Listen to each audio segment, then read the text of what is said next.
For latest updates and short audio clips, follow us on Instagram, Reading the Author. Hey guys, welcome back to the podcast Reading the Author, a unique show where we read authors' mind and not their book. Meanwhile, I truly believe and pray that you and your families are completely safe and healthy as well.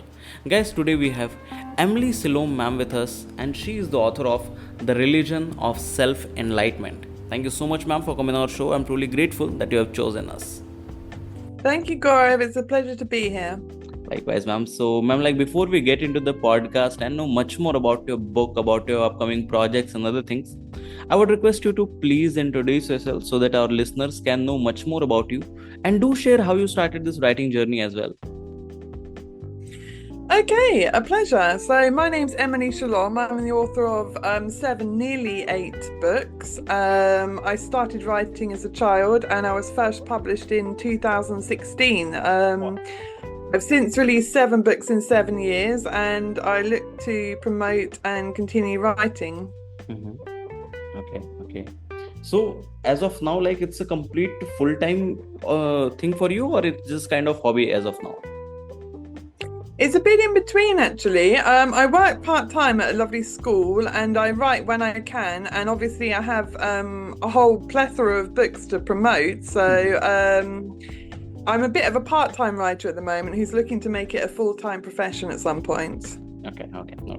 So, ma'am, what I personally feel that, after listening to this podcast, many people will just love to explore this book, or they might be interested in reading and buying it too.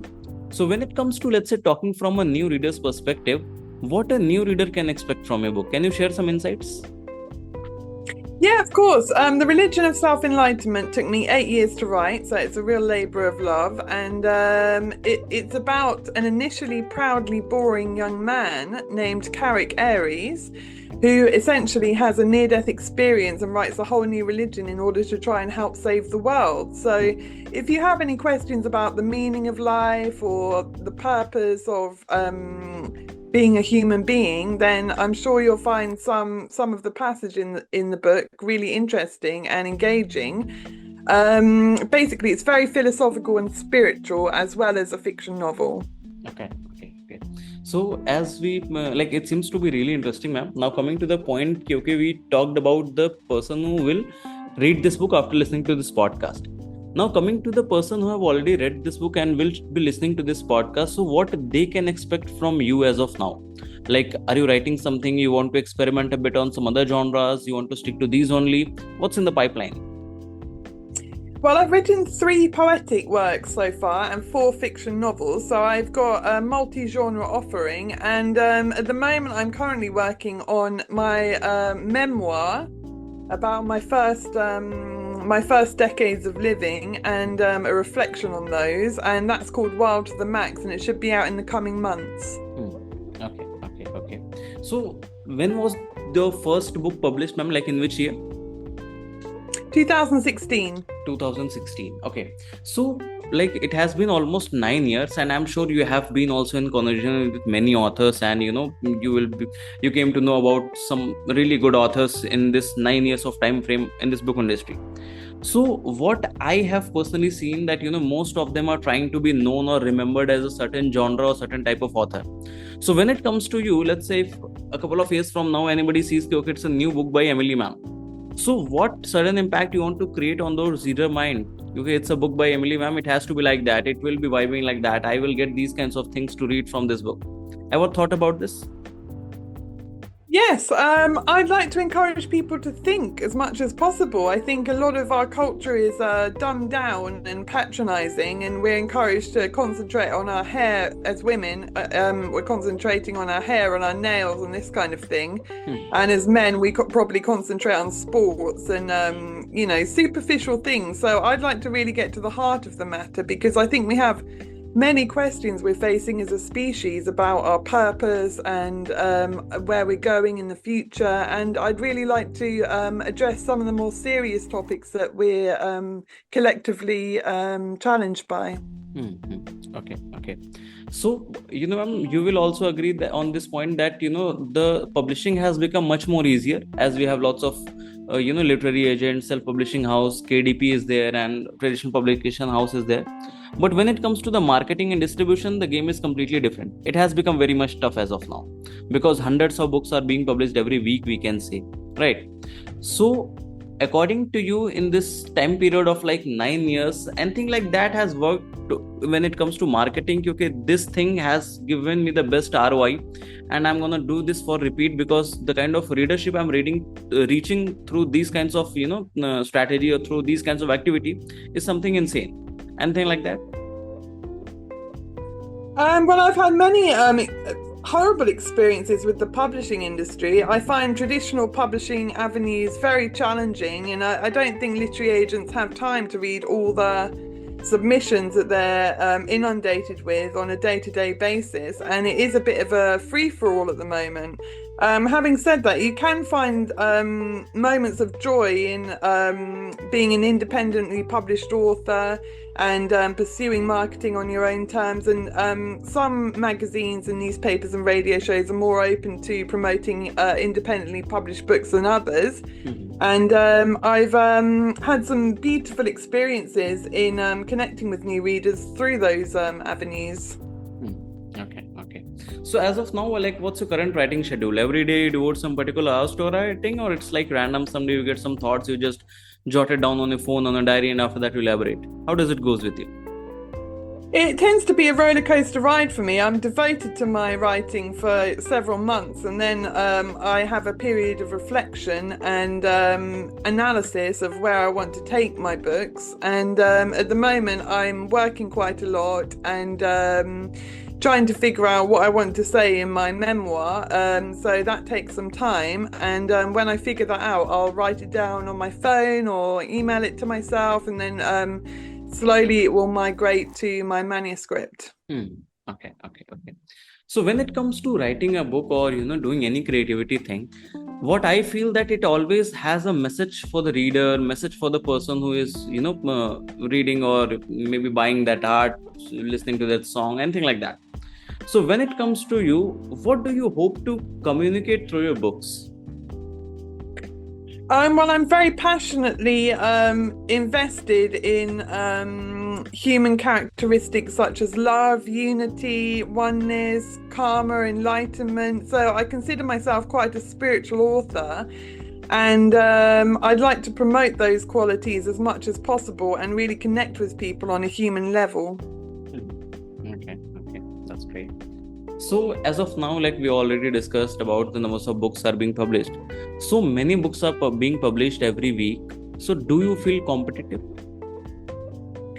I actually don't feel competitive. I feel like I know a lot of people are, but for me, another success is my own success, and my own success is another success. So I think we should all celebrate any book that's being published. It's such a joy to hold your own work in your hands and your own words in a physical format. And I don't feel like I'm competing against other authors. I feel like we're all on the same journey, and we should help each other along that journey, That's so good. Okay.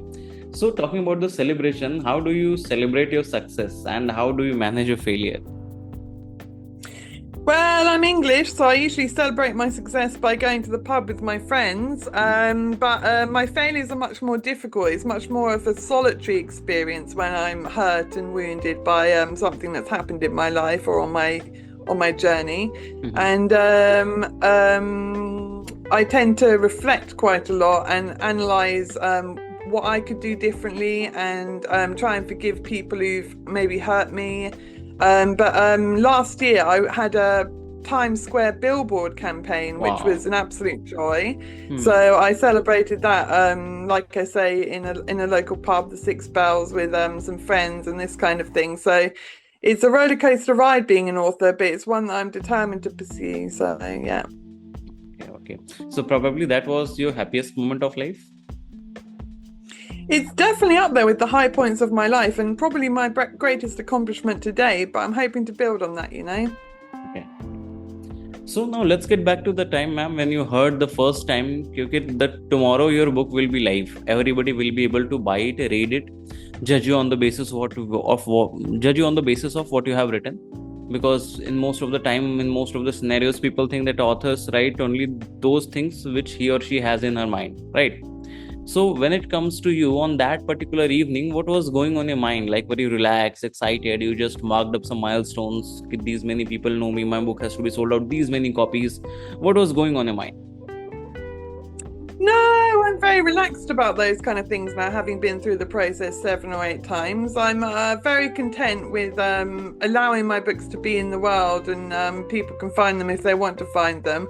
I feel mostly excited about the prospect of connecting with new people with ideas and experiences that I've had through my own journey, and actually communicating some truth to people has such a joy to it. So I don't feel nervous or stressed. I feel optimistic and excited, I'd say. Okay. So when it comes to talking about the mental state, as an author, as a person, what are the things which you are focusing upon in life? I am very spiritual, so I focus on my spiritual development quite a lot of the time, i.e. how to be a good person, how to improve the experiences of the people around me and treat them with dignity and respect. I consider the purpose of life to learn and grow as a human being, and one of my favourite movies, in fact my favourite film of all time, is called Dances with Wolves, and it has a great line in that, which is there's no trail in life like the trail of a true human being. And I tend to think that if you are true to yourself and you continue upon that pathway of digging deeper and deeper into your soul and finding the treasures that lie in there, then that is a joyous way to spend your life. Okay. So when it comes to talking about the reviews, because if your work is like live in front of the whole world, people can review, people can comment whatever they want, whatever they like. So do negative reviews bother you? Sometimes they do. For example, I had one review that said my book had no reviews, and that was in the middle of about 15 reviews. And I felt like people were negatively attacking my book when it wasn't necessary. And of course, as an author, it's like someone calling your baby ugly or something like that. You feel a little bit hurt by that. Exactly. But also I feel sometimes negative reviews can be constructive, and you can approach things from a different angle given the criticism that you have faced. Okay. So probably my last question to of this podcast would be, like, after listening to this podcast, many people will just love to explore this book. Sorry, please record. Okay, so probably my last question to of this podcast would be, ma'am, like, after listening to this podcast, many people will start writing, or they might be holding their first draft in the laptop, in the diary, in their notebook. So what would be your advice for those upcoming authors? I was at a book signing in Eastbourne Waterstones once, which is a book chain in the UK. And a lovely man and his daughter came up to me, and the man said, my daughter wants to write when she's older. Do you have any advice for her? And I just told her to write from her heart, really, and write about things that she's passionate about instead of things that she doesn't really understand or doesn't really have any interest in. Focus on what you love and let the words flow, I'd say. Okay, so that's all for today, guys. I hope you must have enjoyed this lovely and inspiring conversation with Emily, ma'am. And if you do, then do follow our podcast, Reading the Author, available on all the leading podcast platforms. And don't forget to buy and read the book. You can just go on Amazon and search Emily Scialom. You will find the book. Else you can just type the name. It's The Religion of Self-Enlightenment. You will get the book. Just buy it, read it, and share with your friends and family too. Thank you so much, ma'am, for coming on our show. It was my honor to be able to host it today. Thank you. It's been a pleasure to be interviewed by you, Gaurav. I wish you well.